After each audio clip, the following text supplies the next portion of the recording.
You are looking at Julian's pronunciation guide, where we look at how to pronounce better some of the most mispronounced words in the world, like this other curious word. But how do you say what you're looking for today? Okay, listen, this one is important. There is a bit of an epidemic, or at least some concerns around this virus. And I've heard different pronunciations, okay?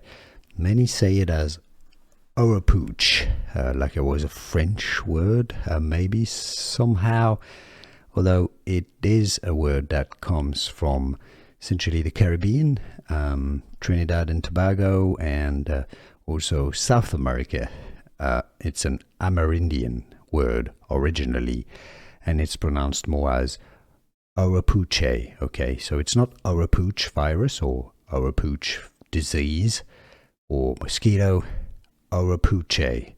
Oropouche is how you want to pronounce it, and now you know. Here are more videos on how to pronounce more confusing words and names too many mispronounced. Like this video if you found it useful. I appreciate your support. I'll see you soon, and thanks for watching.